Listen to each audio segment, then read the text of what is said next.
تو بتائیے پھر ہمارے ملک میں جمہوریت کا کیا ہوگا؟ اتر پردیش میں فریڈم آف ایکسپریشن کا کیا ہوگا؟ آج مرنے والوں کے گھروں میں کوئی جا کر ان سے پوچھتا نہیں ہے۔ وہ 23 لوگ جو مر گئے، آج دنیا ان کے گھر کی طرف رخ نہیں کرتی۔ کوئی اس مرنے والے ماں کی بیٹے سے جا کر نہیں پوچھتا کہ ماں تو سکون میں ہے یا نہیں۔ مرنے کے باپ کے پاس کوئی جا کر اس سے پوچھتا نہیں ہے کہ چچا آپ کی زندگی کیسے گزر رہی ہے۔ اللہ ہی بہتر جانتا ہے کہ جن لوگوں کی جانیں چلی گئیں آج ان کے گھر میں کتنا غم ہوگا، کتنی تکلیف اور کرب میں اپنی زندگی گزار رہے۔ مگر میں آپ کو یہ بات بتانے آیا ہوں کہ یاد رکھو میرے عزیز دوستوں اور بزرگوں، اس ملک اور اس ملک کے سنویدھان کو بچانے کے لیے ہم کو اپنی جان کے نذرانے بھی دینا پڑے تو ہم دیتے رہیں گے۔ اگر ہم کو اپنی جان قربان کرنا پڑا تو یقیناً انشاءاللہ تعالی اگر میں آپ ایک خون کا خطرہ بہائیں گے، میں آپ سے وعدہ کر رہا ہوں کہ میں ہمیشہ اللہ سے دعا کرتا ہوں کہ اللہ تو مجھے جب تک اس دنیا میں زندہ رکھے گا مجھے ایسی زندگی دے کہ دم واپسی تک میں تیرے سامنے سجدہ کروں، اقتدار کی کرسیوں پر بیٹھنے والوں کے سامنے اپنے سر کو نہ جھکاؤں۔ میں ہمیشہ اللہ سے دعا کرتا ہوں کہ رب کریم آپ مجھے جب تک زندہ رکھیں گے میری زبان آپ کے ذکر سے تر ہوتی رہے۔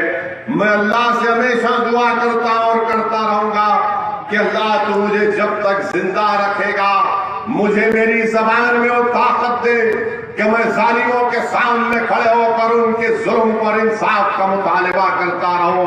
میرے عزیز دوستوں اور بزرگوں، اللہ مجھے جب تک زندہ رکھے گا یہ میری زندگی کا نصب العین ہے۔ اللہ مجھے جب تک زندہ رکھے گا میں اللہ سے دعا کرتا ہوں کہ یا اللہ مجھے اپنے حبیب آپ کے آگے سر جھکاتے ہیں۔ میں آپ کو یہ تیقن دینے آیا ہوں کہ یہ میری زندگی کا نصب العین ہے۔ میرے عزیز دوستوں اور بزرگوں، جو ظلم کیا جا رہا ہے انشاءاللہ تعالی یہ ظلم کا خاتمہ ہوگا، یہ ظلم کا خاتمہ ہوگا۔ کہاں گئی انسانیت؟ یہ ہمارا دیش کا جشن منائیں گے۔ کس بات کا جشن مناؤ؟ کس بات کا جشن مناؤ گے کہ بچے کو مار کر اس کا ویڈیو بناتے ہیں؟ ہم کون سا خراج عقیدت گاندھی کو پیش کر رہے ہیں؟ ہم کون سا خراج عقیدت سردار پٹیل کو پیش کر رہے ہیں؟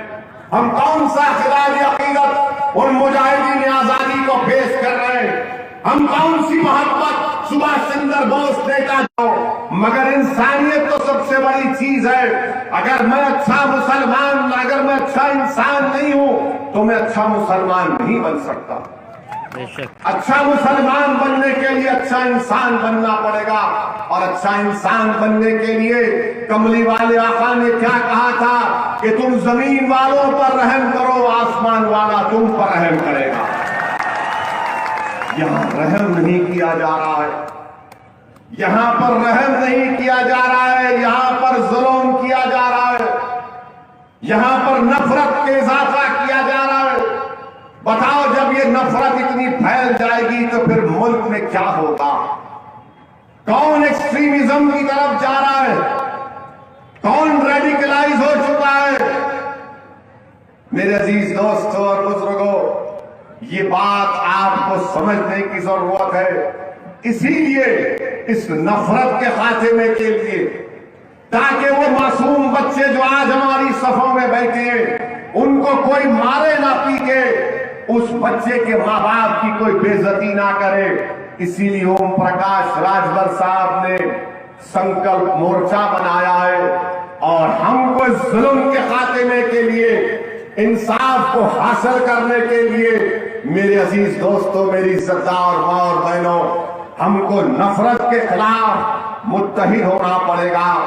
ہم کو یہ لڑائی جو لوگ لڑا رہے ہیں اس کے خاتمے کے لیے، زہر کے خاتمے کے لیے، اس ملک، اس دیش کو بچانے کے لیے، اتر پردیش میں محبتوں کی فضاؤں کو عام کرنے کے لیے میری آپ سے گزارش ہے کہ آپ نے بہت موقع دیا، سپا کو دیا، بی ایس پی کو دیا، کانگریس کو دیا۔ اب میں آپ سے اپیل کر رہا ہوں کہ آج آپ کے سامنے ایک طاقتور روپ میں سنکلپ مورچہ جس کی اوم پرکاش راجبھر قیادت کر رہا ہے، میری آپ سے گزارش ہے کہ آپ ان کا ساتھ دیں، متحدہ طور پر اپنے کے کوٹ کا استعمال کریں، اور جو لوگ راجبھر صاحب کو اور اسد الدین اویسی کو بی ٹیم کا بات کرتے ہیں، میں ان سے کہنا چاہ رہا ہوں پیارے، ہم بی ٹیم نہیں ہیں، ہم بی ٹیم نہیں ہیں، ہم وہ ٹیم ہے، ہم ترازو کیا وہ پلڑا ہے کہ جس کا ساتھ دیں گے وہ تخت پر بیٹھ جائے گا، ہم جس کا ساتھ چھوڑ دیں گے وہ تختے پر لیٹ جائے گا انشاءاللہ۔ تو اب تم اپنی فکر کرو اور تم وہ بات یاد رکھو، یہ تمام نام نہاد سیکولر پارٹی سے کہنا چاہ رہا ہوں جو یہ سمجھتے ہیں کہ مسلمان ہو یا راجبھر ہو یا دلت ہو یا بیکورڈ کلاس ہو، اس کا تو ووٹ ہمارے جیب میں ہے نہیں۔ اب تمہاری جیب میں کوئی چیز نہیں رکھا گیا ہے، تمہاری جیب خالی ہو چکی ہے، تم بے ایمان تھے اس لیے تمہارے لوگ تم کو چھوڑ کر چلے گئے۔ اب سب کی نظریں اوم پرکاش راجبھر اور مجلس اتحاد المسلمین کی طرف لگی ہوئی ہے۔ آج ہم جہاں کہیں بھی جاتے ہیں الحمدللہ لوگ جمع ہو کر ہمارے حوصلے کو بلند کرتے اور کہتے ہیں کہ آگے بڑھیے، اتر پردیش کو بچائیے۔ اتر پردیش میں ایک نئی سیاسی قیادت کی اور ایک نئی سیاسی فضاؤں کو پیدا کرنے کی ضرورت ہے۔ میرے عزیز دوستوں اور بزرگوں، 5 سال پہلے آپ نے بہت سی پارٹیوں کو ووٹ دیا، میں 5 سال پہلے بھی اتر پردیش میں مختلف مقامات پر جا کر اپنی بات کو رکھا، مگر اس وقت آپ کو کہا گیا تھا کہ سیکولرزم کو بچانا ہے، آپ کو کہا گیا تھا کہ سیکولرزم کو بچانا ہے، سیکولرزم کو بچانا ہے، اور آپ نے دیکھ لیا کہ سیکولرزم کو تو نہیں بچا پائے مگر اپنے خاندان کو بچا لیا۔ سیکولرزم کو تو بچا نہیں پائے مگر اپنے رشتہ داروں کو بچا دیے، اور ہوا کیا کہ نقصان ان کا نہیں ہوا جو کل مکھیہ منتری تھے، آج بھی وہ آرام سے اپنے گھر میں سو رہے ہیں، مگر برا حال کس کا ہو گیا؟ برا حال میرا ہو گیا۔ آج میری آواز کو دبا دیا جاتا ہے، میرے محلے جات میں، میرے گاؤں میں، میرے شہر میں جہاں پر غریب اور کمزور بستا ہے وہاں پر کوئی ڈیولپمنٹ نہیں کیا جاتا ہے۔ میرے عزیز دوستوں، میری عزتدار ماں اور بہنوں، اس لیے آپ سے اپیل کر رہا ہوں کہ ایک وکلپ، ایک آلٹرنیٹ پولیٹیکل پلیٹ فارم آپ کے سامنے آیا ہے، آپ اس کا ساتھ دیجئے۔ اور پھر بہت سے لوگ مجھے یہ پیغام دیے کہ کسی نے قرآن کریم کے بارے میں کچھ کہہ دیا ہے۔ میرے عزیز دوستوں اور بزرگوں، ان لوگوں کے بارے میں کیا کہہ سکتے ہیں؟ نام وسیم ہوگا، یہ نام وسیم نہیں بلکہ اس کو تو لئیم پکارنا چاہیے، اس کو تو لئیم پکارنا چاہیے۔ اور یہ لوگ وہ لوگ ہیں جو فرقہ پرستی کو اضافہ کرنا چاہتی ہے، یہ وہ لوگ ہیں جو ہماری صفوں میں انتشار کو برپا کرنا چاہتے ہیں، یہ وہ لوگ ہیں ہمارے اختلافات کو اور فروغ دینا چاہتے ہیں، جو زندار ہوگے، جلدی نہیں جاؤ گے پیارے، آرام سے رہو گے، تم دیکھو گے کہ کیا ہوتا ہے۔ میرے عزیز دوستوں اور بزرگوں، میری آپ سے ایک اور بات آپ تک کہنا تھا کہ مجلس کے تعلق سے لوگ ہم کو کہتے ہیں کہ جہاں ہم لڑتے ہیں وہاں بی جے پی جیت جاتی ہے۔ میرے عزیز دوستوں، پڑھ کر پھونک کر آئے تھے کیا آپ وہاں پر ہار گئے؟ آپ ہارتے ہیں تو اس کا کوئی تذکرہ نہیں ہوتا۔